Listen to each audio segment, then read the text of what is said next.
देखिए YouTube में एक प्रश्न आया है जिसमें कोई पार्टीशन हो गई है और उस पार्टीशन होने के बाद जो है वो किसी प्रोजेक्ट के तहत जो है वो ज़मीन चली गई।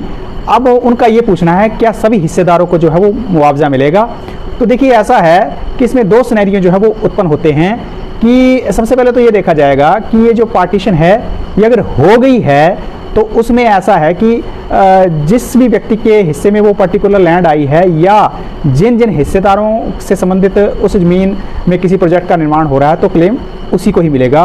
उसी के नाम का जो है अवार्ड जो है वो बनेगा, उसी में ही अवार्ड में जो है वो उनका नाम आएगा। लेकिन अगर पार्टीशन अंडर प्रोसेस है या अभी तक नहीं हुई है तो उसमें जो है वो सारे राइट होल्डर्स जो हैं वो उसके बराबर के जो है वो हकदार बन जाते हैं। अब इस चीज़ के बारे में उन्होंने क्लैरिफाई नहीं किया है कि पार्टीशन अगर हो गई है तो क्या किसी एक व्यक्ति के या एक से अधिक व्यक्ति के हिस्से की ज़मीन जो है उस प्रोजेक्ट के तहत जा रही है, तो वो एक अलग से एक सिनेरियो आ जाता है। अब इसमें एक चीज़ मैं और ऐड करूँगा कि जब भी किसी प्रोजेक्ट के तहत जो है वो अवार्ड बनता है और एक्विजिशन होती है तो उसमें कई बार जो हमारे जो पुरुष साथी होते हैं उनके साथ साथ जो उनकी बहनें होती हैं तो उनका भी नाम जो है वो जमबंदी में होता है। तो जो क्लेम बनता है वो सभी के नाम का बनेगा और उनको पर्टिकुलर उनका जो शेयर